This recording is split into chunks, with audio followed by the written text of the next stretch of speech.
on the run. Good morning and welcome back to the Internet Dad Show, the only show on the internet with two people who barely know what they're talking about whatever they run into. Typical podcast 101. No, we're not a typical podcast. We're just hanging out talking. What's up? We're just talking, and you're welcome to come talk with us. Nobody ever takes us up on the offer now, but you're totally welcome. Some has do good tries. Okay, I shouldn't have used an absolute declarative statement. I apologize for that. You're one of those. That's how you do. And I learned that. I was like, and I'm sure it drives you crazy because I'm one of those people that exaggerate a little bit. I always because I'm a storyteller. I exaggerate a little bit. And Ashley will call me on my shit sometimes, but I'll be like, man, that thing had to be like 30 or 40 pounds. And she was like, it was 5,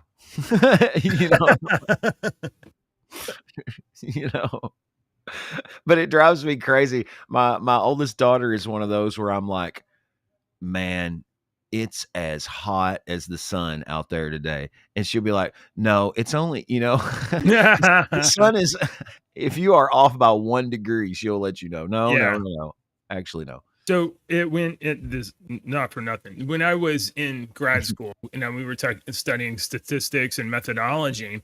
I had a professor who kind of made this point. He was like, there are two kinds of research methodologists out there. People that measure, let's say, public opinion. That's what we were measuring, public opinion, doing survey studies and things like that. Yeah. And he said that, look, there's two kinds. There's the kind that are like point exact. They want to know the correct answer. And there are the ones that are out there that are just getting like the correct direction, the correct, it doesn't have to be exact, but like we're like 99% in the ballpark here. We're like right up there. So there's the people that are like exact scientists, and in public opinion, like that's baloney, because like as soon as you put a statement out there, like people think this, well then people are gonna be like, well, I don't think that, and then the public opinion shifts. But for other things like I don't know, material sciences and natural sciences and stuff, you can do statistical analysis where things don't change, and you can be exact. Or finances, you can be exact. But for other things, it's like let's just get in the right area, and that's good. That isn't inferior. That is also good.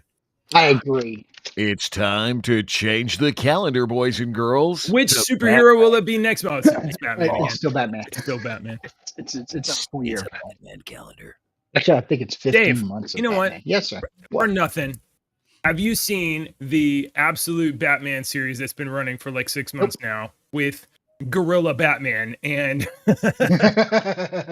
I've seen pictures. I haven't read any of it. What you say? Gorilla Batman? Oh, you gotta make the moderator. I gotta look this one up. Yeah, he's ridiculous. Batman. No, well, guess somebody out there was like, what would make the absolute Batman? Not a normal man trained to peak perfection, but the Hulk as a human.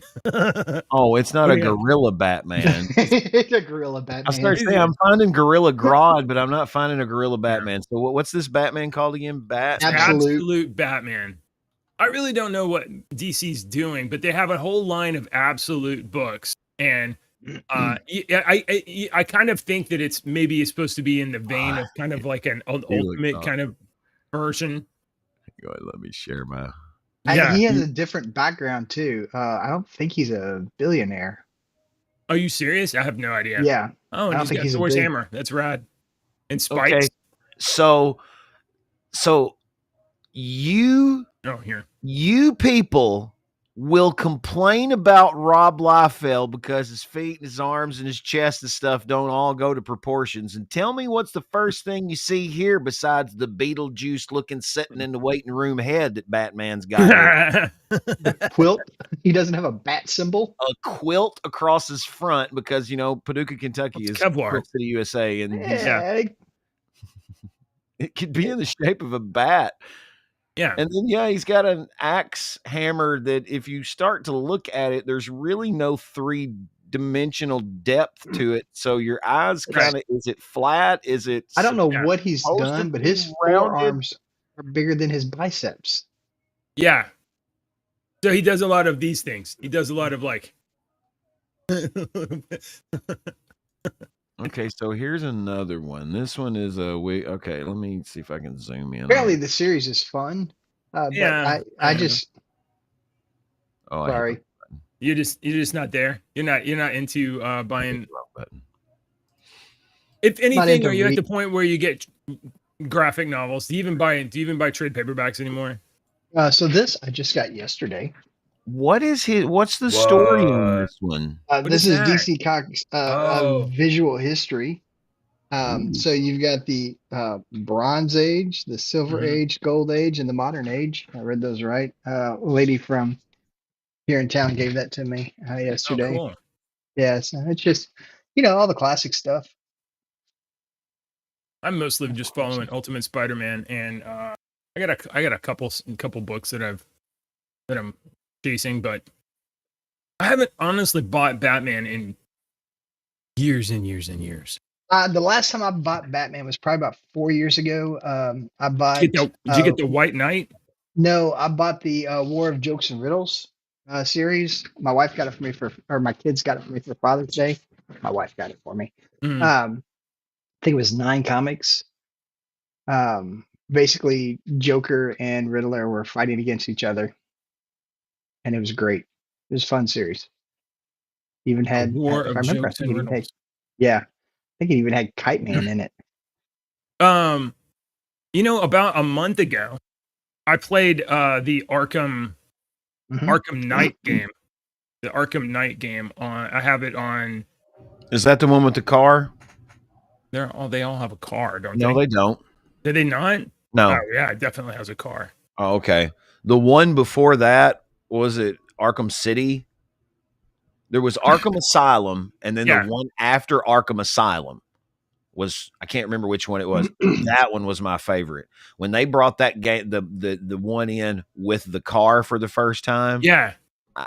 Honestly, it was a great game. The whole time I was like, come on, I know that's Jason Todd. The Arkham Knight. I need to figure out. I think it was called Arkham. I don't remember what it was called. So there was Arkham Asylum, which I played that one. I have was about the last one, wasn't it? No, that was the first one. It was several years ago on the 80th anniversary of DC Comics. They gave away the 3-game That's what trilogy. This series is from. And then so I played most of that one. I don't know if I finished it or not. And then I never played the second one. But then I was on Arkham City. I was on Luna, and it was available because I accidentally subscribed, and I was like, well, I'm going to play this. Fast. It was phenomenal. It was a phenomenal game. Yeah, even though I knew the twist. Arkham City. Arkham City was such a freaking great game. And I only played the one. When they introduced that one with the car, I just didn't like the mechanics of the car, because you could go left and right and forward and backwards. Oh, and, yeah. And it was just real. It was a little bit of a learning curve to get used to it. When it's in tank mode, you can strafe. And that was fine. But when you're driving through the city and stuff, it just, I don't guess do that. Probably I was used to Grand Theft Auto, and it's a little bit more, the engine is a little different and a little more smooth than that driving engine in the Arkham Knight. I just didn't like it. I didn't like the story. You didn't like the story? No, I liked the other stories better.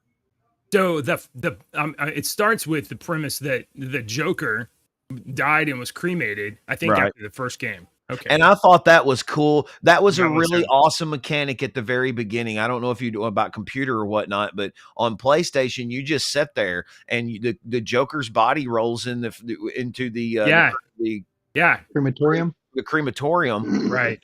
Well, I was trying to think of the name of the actual. Is it I have no idea. Oven? I guess it's an oven. And he just sits there. And the first time I played it, I was just like, what is going on? How long do I have to sit here and watch this? How long is this freaking scene? And then like I hit the controller and the flame shot up and I was like, yo, you have to get burn to him. burn Yeah, him. I forgot about he don't that. burn. Yeah. I get to burn him. Yeah. And then and then throughout the game, like the premise is that the Joker had contaminated some blood supply, and five people in Gotham had gotten a blood transfusion and somehow and got contaminated with Joker blood, and that it was literally taking over their mind, where like they were becoming imprinted with Joker's personality. Yeah, like an avatar of Joker.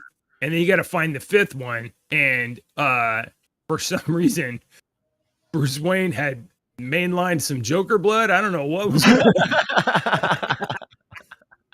on. Bruce Wayne was the fifth Joker, but you know, he's so awesome and got such strong will that he beat the Joker in his own brain.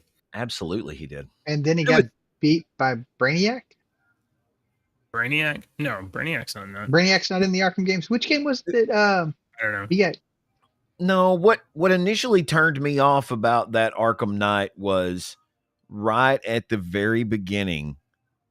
It's almost like freaking clockwork.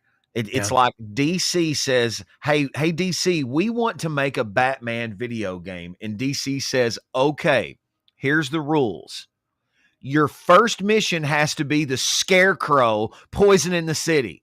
Yeah. That's the only rule we have.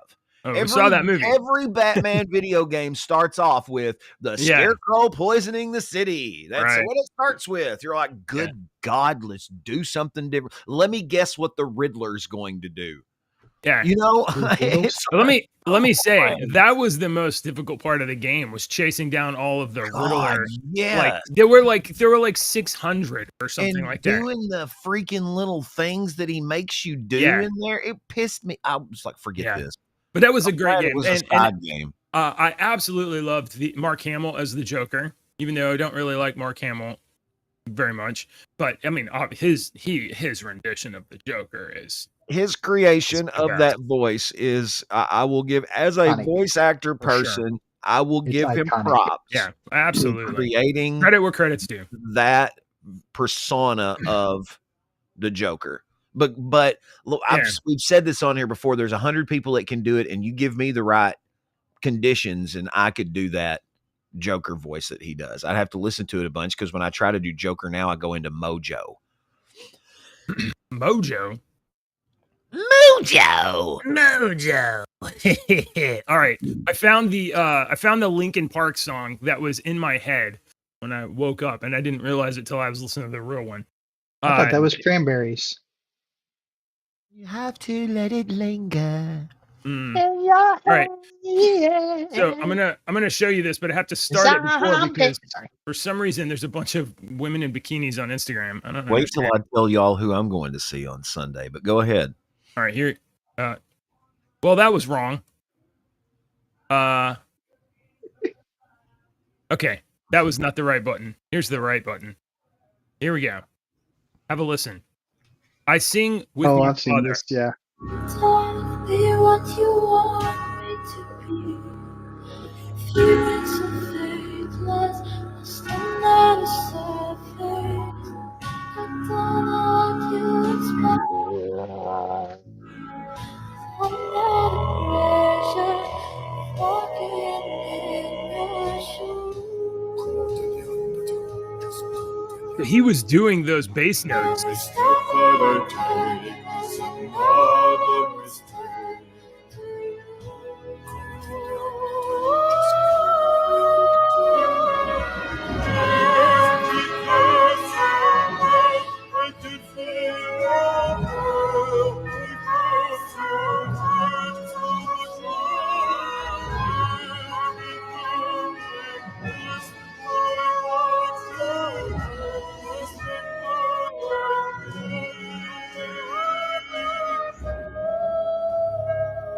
Those bass notes he does.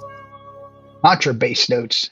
Yeah, that's like JD Souther bass notes. What in the world? Instagram? I don't know, man. I don't know how it works. You go to TikTok and you don't have stuff like that. Tried to close it. I don't have stuff like that on Instagram. Dude, I don't know. I'm not in control of it. I'm just like, I'm constantly hitting that. Not interested. Please stop showing me this. I don't even think I have Instagram installed on my phone anymore. Yeah. Kids communicate through it. That his ability to go that deep. Yeah. Wait. I don't know if the mic is just sitting like in his larynx or something. But that was great. Have you hang on, no, let me bring up one of these. If we're going to talk about bass singers, I've got a couple of things All for right. you. We got to go see Josh Turner. If you want bass singers, we got to go see Josh Turner. What's that name? Why do I know that name? He's a country He's a music singer. I don't know. I wouldn't. I thought you were going to say Dio for a minute and he's dead, but yeah. I'm trying to find. Let me see if this is a good one here. This is JD Souther. Mhm. Can you? Where's the music? I don't know. Oh, it's you got a mute button on the bottom right of your video underneath your follow back comments. Follow back. Who are you following on TikTok? I'm trying to get followers so I can go live on my freaking All right. radio station here in the morning. So if they follow back, I follow them. Oh, hell, that's not it. Good God Almighty. Anyway, this guy can get very, very, very, very low. He can hit a real low bass note. Have you all heard the other one that I was wanting to is the deep bass singers? Have you ever heard the deep bass singers? No. Oh, like they're a quartet? Yeah, well, they're a lot more than that. They've the Hoist of the Colors is probably their most famous I song. think so. Have you heard that, JJ? The Hoist the Colors? Stop. No, I don't know what that means. It's a song. I don't know what that means. YouTube might strike us, but the king and his men stole the queen from her bed and bound her in her bones. The seas be ours, and by the powers where we will we roam. Yo ho, all hands, hoist the colors high. this dude here, he has an just wait, dude. His voice is Is he gonna get a solo? oh my God. Just wait. He's got the greatest voice.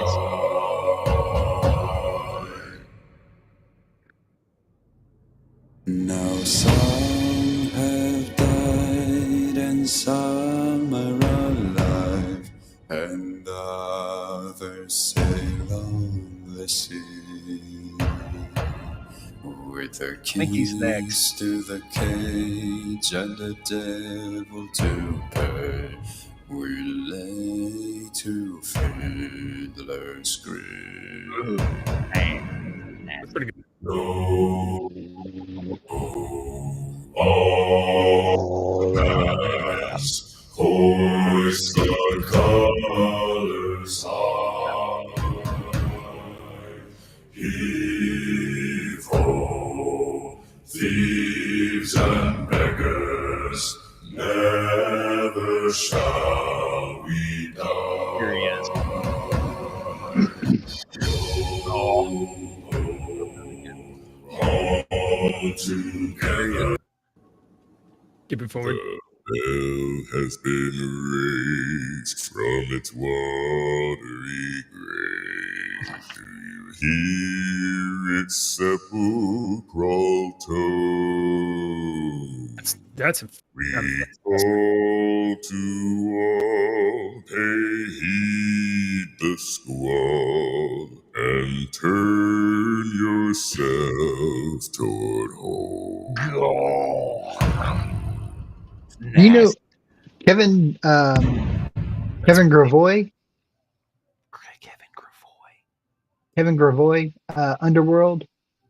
Oh, yeah. Yeah, he had the really dark, deep Did voice. he is he still around? I hope so. Yeah, I think so. Oh, okay. All right. Anyway, that's his actual voice. Yeah. The You know, he's a writer the on that black movie. dude, He's actually a he- yeah. He's yeah, he's one of the writers of Underworld. he was a biologist and Yeah. had the idea to do a Romeo and Juliet werewolf movie Honestly, the Underworld based on movie his. so So fun. good. Oh yeah, Yeah, I and enjoyed you know, the series gets stretched out a little bit, and you know they weren't always good, but that first one dude, was just out. yes, I want to hear that He- dude sing. he had the greatest freaking voice, man. Yeah. I wonder if he does do some songs. You know who I found some songs from one time? I ran across it the other day was Tamua I'm wondering Morrison. which- I've got Oh, Tamua Boba Fett or Morrison Django. has got a whole album. So I'll do this covered dish song every day. And one day I was like, I got a special treat for you today. I've got an Elvis cover for you. I Can't Help Falling in Love, sang by Boba Fett. Not only sang by Boba Fett, he's sung by every clone. It could be Captain Rex if you want to. It's sung by Captain Rex. Kevin Nice. Gravois songs. Let's type in songs. Well, Kevin Gravois not only is the actor in Underworld and a writer on the movie, he also is a comic book writer, and he did like New Warriors Volume 4. He did Blue Marvel. He did he did a few things. He's a prolific creator. Human. I thought that But he did because- some of the Tribe books, but I think that I may be mistaken about that. of the circumstance of his creation, he knows that he's not. And so he has been dogged, and pursued by mankind, in terms of being an object or of abomination. They want to kill him. And we find that he is caught between this, centuries-old war between gargoyles and demon, which is a sense of... He's got a lot of air coming through the Who- side. What's he talking about? Gargoyles and demons. I don't know. It's a Dakar matter. screen story. Yeah, I Frankenstein sound. I don't know. I was just trying to get sound Oh, bites of his little okay. voice. Yeah. I don't guess he's ever sang anything, and that's kind of probably sad. 'Cause you Or could not. probably sing. Or yeah, it's true. Or not. Yeah.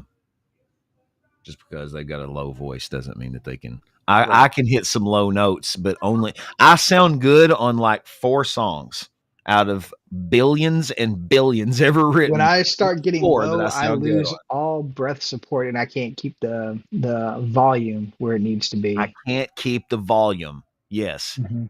Oh. So how do you? Is there a way to is there an exercise you can do to open up your? You have throat? to. I stand out. voice. I just stand out a little bit. I just kind of. I don't crunch down. I mean, just even do when what I do. I'm trying to present or talk, and like if I'm doing news or something like that, Yeah. I've caught myself. I'll set up a little straighter so that I speak a little. I'm not so slouchy. Yeah. I don't know if it helps with the voice. Okay. I do vocal warm ups every morning before we come on the podcast. Did you know? Mommy made me mash my M&Ms. Do you prepare? You do preparation? I do preparation too. I wake up. I change my shirt most of the time. I wipe my face. So you were saying something before the show about Chester Bennington. Chester Bennington, former lead singer of Linkin Park. Now I What about want to say, when did he die? 4 years. 4 or 5 years ago now. But I'm a time warp. I'm like, Yeah. oh, it's been just a couple of months, Andy. That was 7 years ago. Oh, Right. Okay. So it may have been him. So now I don't know Longer for than that. sure. but- 2017. So Stone Temple Pilots I had that cassette tape when I was a teenager, and I listened Core? to it. Had Oh yeah. Core, Oh yeah. yeah.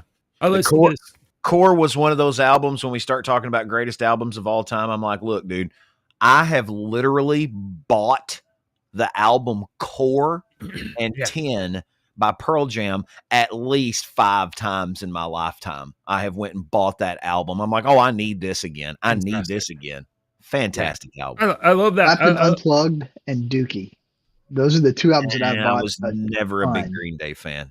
I've never I been. bought Dookie so many times. That's awesome. See, I mean, so And Clapton Unplugged.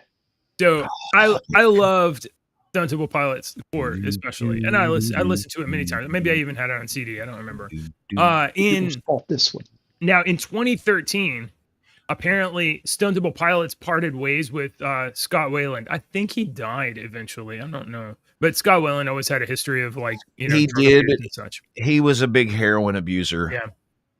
So the band Stone Temple Pilots recruited Chester Bennington in May of 2013, and on May 18th, he took the stage at the Weenie Roast, and I guess he toured with them for a little bit as the frontman for Stone Temple Pilots. That Weenie Roast is a big KROQ Los Angeles radio station thing that they do. Now, I remember that it was in that era because in 2015 I bought my house here. So it was before I bought my house here. We lived in these apartments between 2012 and 2015 up in the Woodlands, and we were walking up to the mall area because we can do that from there. And somebody in a car pulled over and was like, "Hey, we can't make it to the concert. Do you want these?" And they handed us Stone Temple Pilots tickets, and I was like, "Oh my god, yes, we're gonna go watch Stone Temple Pilots. This is amazing." So we got the free tickets. We walked in and sat in the stadium, and there was some warm-up band, and he was warm-up guy. It was cool. It was all right. And then Stone Temple Pilots comes on, and it is not Scott Weiland. And Chester Bennington may be a fantastic artist. I don't know. But I was like, I don't know what the fuck this is, but this is not Stone Temple Pilots. After like 2 songs, I checked out. What's funny about that story, Dave, is that JJ said some no-name guy opened up. I don't remember who it was. And that guy, who knows who that is? Yeah. That guy went on to be known as Michael Jackson. Or something, I don't know. Nobody to me. I was there for one thing. I was there to hear the hits from Stone Temple Pilots. We went and saw Weezer many years ago in Nashville at the Coliseum, and that's not a very big place. And there were 2 bands opening for Weezer that we had never heard of before. We were like, it's cool. We get a couple of extra bands, it's going to be a long concert, at least about a 4-hour show. No doubt. And, it was Bowling for Soup and Fountains of Wayne, and we had never heard of either one of those. They were not famous. Bowling for Soup is great. You said No Doubt, but a buddy of mine, we were talking about it this morning. He was talking about how he shared a video of No Doubt's first debut in 90, whatever it was. And I was like, dude, I saw them like a month before they became they debuted nationally. They were opening up for 311, and that's back when nobody knew who 311 was either. We were seeing them in we saw them at a little warehouse in Nashville called 328. It was a little warehouse club that held about 300 people. If you packed everybody in there. So there's about 250 people watching 311 and No Doubt in this little warehouse in the 90s. And now, if you had a 311 No Doubt tour, you're going to be there with like 35,000 people or more. Right. Yeah. You and 35,000 people are going to be trying to get to the porta potty. Yeah. Not happening. That show was July 19th, 2014 and here in town. I'm looking that up, but the set list was Sex Type Thing, which I don't remember. And then Vaseline. Vaseline was the number 2 song, and that is obviously like the jam, and then Wicked Garden. But pretty sure after Vaseline, I was like, nope. I can't believe you didn't stay. Yeah, nope. I don't know who opened for them. It was I forgot, so he's forgettable. So anyway, okay, sorry. So Chester Bennington, one-time frontman for the Stone Temple Pilots. You were telling me a story. What story? telling you. I don't know. You This said is- something about a conspiracy theory. Sex stop. You said you were talking about him before the show. Before the show. This is sex stop. Copyright strike. Who cares? Fine, I don't care. We're already off of X, Facebook. Who cares? All right. It's us three watching. I know. And we don't watch after the fact. It's I'm not going back and reliving my life again. no I way. know what I said. Although Chester Bennington, Brian does tune in later and watch it, or do Joey does too. Chester Bennington was like, just some rumors that I had heard. This is one I don't buy into it, but there is one of those conspiracy theories that says I think it's John Podesta. They say that John Podesta and Chester Bennington, they just look alike. Let me look it up.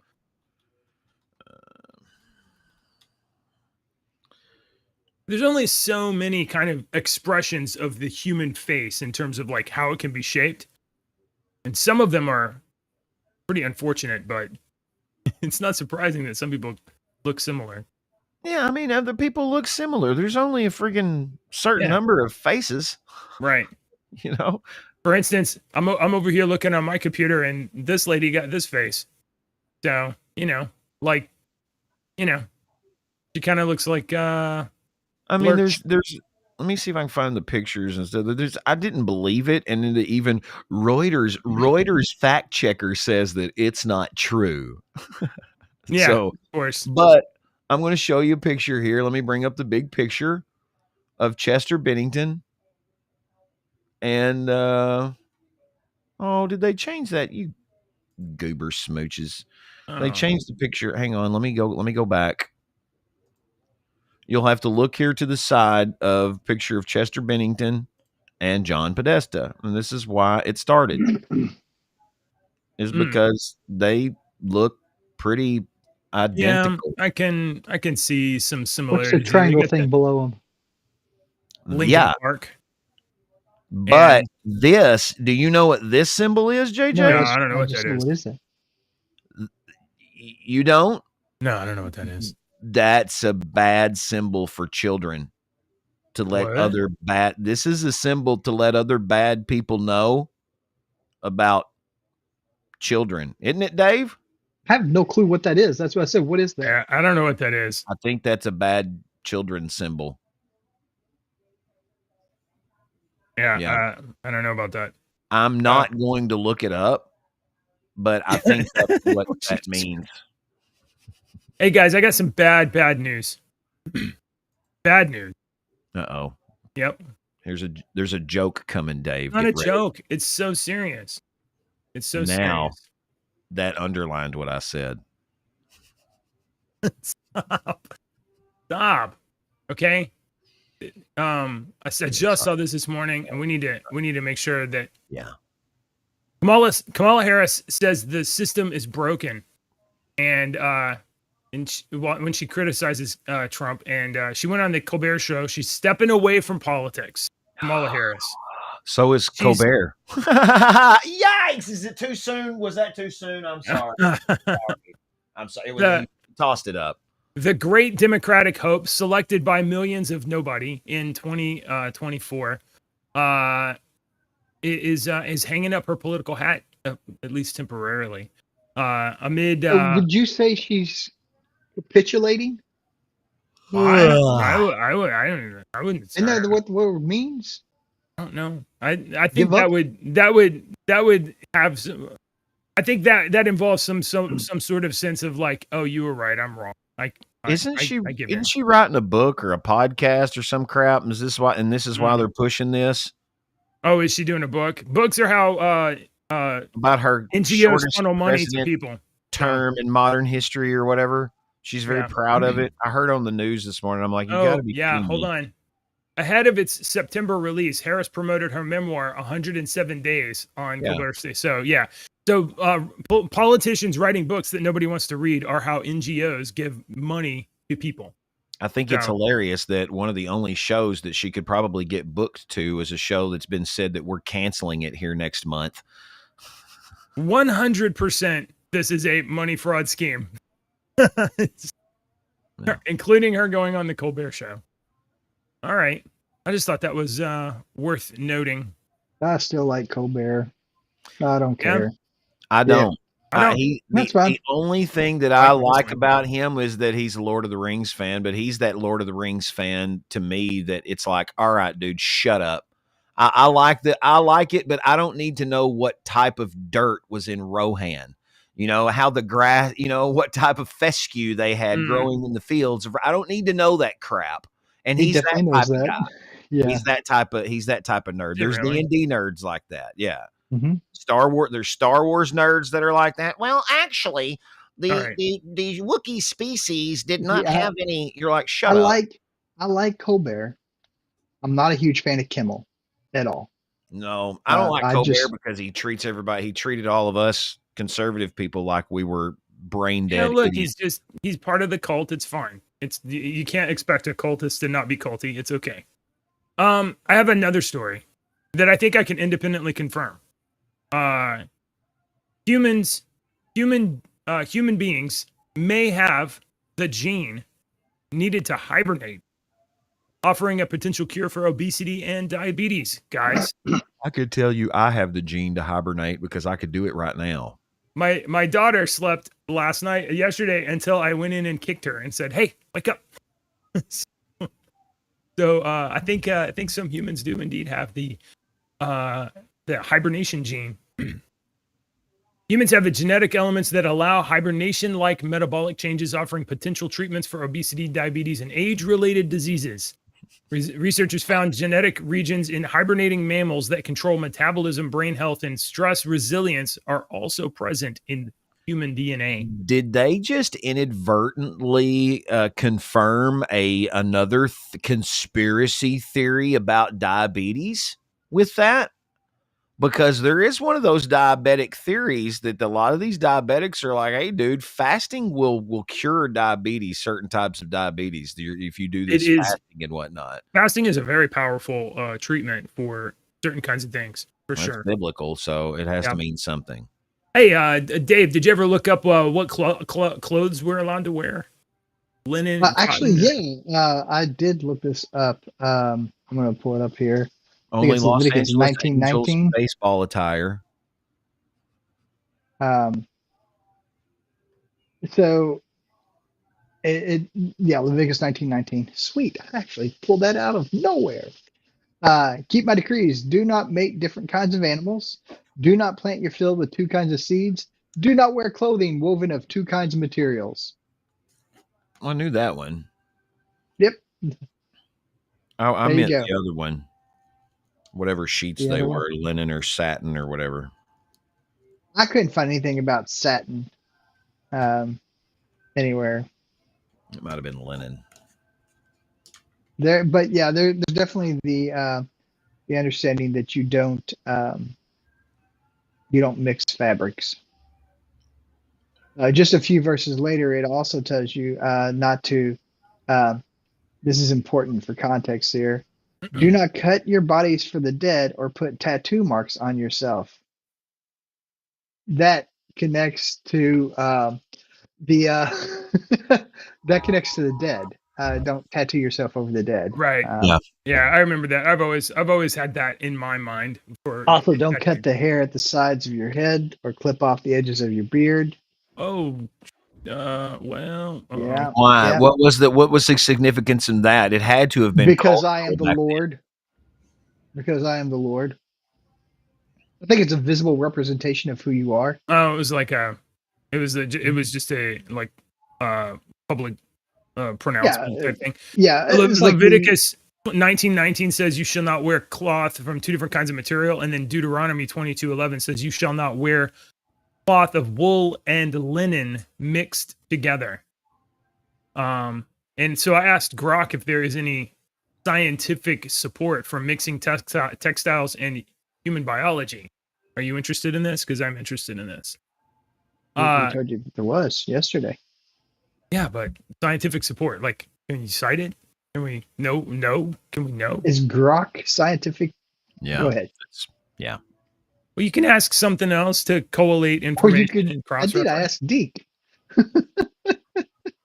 I Well, can't cite Deke. Yeah, you can. He's right Deke, there. Cite Look at Deke. him. Deke See, doesn't know I'm shit. citing you, Deke. Don't I'm believe citing you right Deke. now. Cite. All right. What does Grok say? No, I'm interested too. I'm specifically interested in these. If it says linen and wool, Okay. and I think that is what I watched. Linen a is video grown. on, Wool is organic.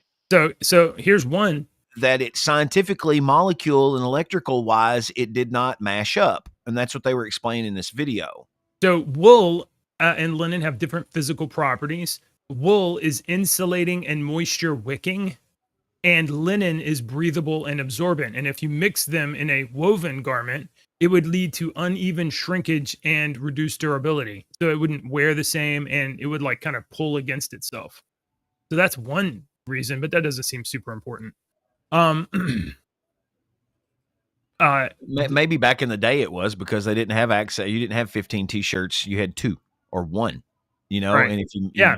spent all Well, this money and you that's had it true. woven wrong because Yeah. somebody tried to scam you and the thing shrinks and messes up. It's a tremendous investment of energy and resources to create a textile, a linen garment, or any kind of, and then you And wear then it, to and buy then like, one. yeah, and then it like deteriorates, it falls apart because it's not very well made. And that would be expensive. And I don't mean physically, I mean like a lot of your time of your day. Some sources like Dr. Courtney Kalla claim that natural fabrics like wool and linen have high vibrational frequencies around 5,000 compared to 15 for synthetics like polyester, which could theoretically benefit human health. That's what I was watching. However, these claims are not supported by peer-reviewed research and only rely on pseudo-scientific course they concepts don't. like frequency. Of course, How- because the peer reviews are not going to do that crap. A a healthy human body does not have a measurable frequency of 100 as claimed by and such metrics are not recognized in mainstream science. But maybe that's not all there is to it. I don't know. But there's one person that makes that claim. So, let's see.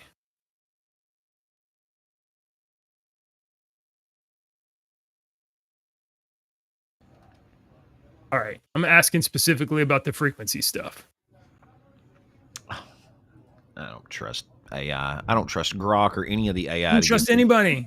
If you get an answer from Grok though or AI, this is just the type of person I am. If I get an answer from them, I don't trust it 100%. I'm like, okay, I'm going to take what you said and I'm going to stick this over into my consideration file. And of these other 19 things that I'm going to look up on the exact same thing, I'm going to see what they say. And if 18 out of the 20 say roughly the same thing, then I'm probably going to, in my mind, be like, that's probably the truth. Okay. But I'm a feasible person.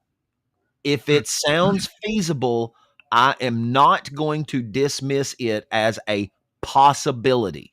Okay. I Well, might I mean, not believe it, but right. I'm not going to dismiss it as a feasible Oh, possibility. look, I'm not dismissing it. I don't know. Yeah, I mean, I don't know. I don't even really know and understand the argument entirely. Well, no, But you know what I mean? just the Grok thing is, or the AI thing in general, not just Grok. We're just saying Grok because you're using Grok right now, but AI in general. When I go home, I talk to Gemini about different things, scientific things and whatnot, and it's not to get the definitive answer.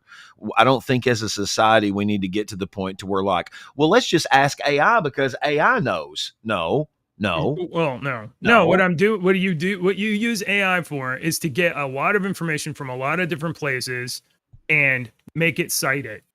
But humans are quickly losing that portion of their brain.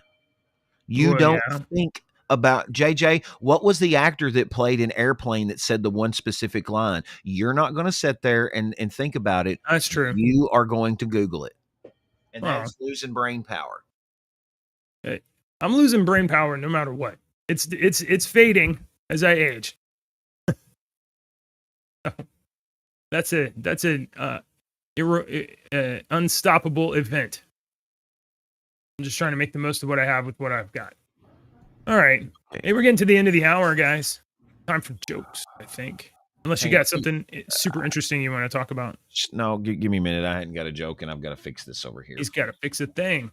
Dave, I got a joke. you got a joke? Yep. This is a music joke. So, Oh yeah. how can you Music tell? Yeah. How can you tell when a singer is at your door? How can you tell when a singer is at your door? I'm not sure. How? How can you tell? They can't find the key and they don't know when to come in. Oh. See, that's it. That is a really niche, like that is a musical joke for sure. You got to know music to get that joke. But okay. Hey, did you hear about the cheese factory that exploded in France? A lot of debris. There's a lot of debris. So, also, yeah, it's not good. Let's do one more while Deke fixes the things that's. Don't worry about it. Just shut it off. I'm good. I don't have time to look for one, and I'm just. We're good. It's Friday. Yeah. Friday. Happy Friday, everybody. Have a good weekend. We will see you maybe on Monday. Let's see. I have a massive problem at my office. So.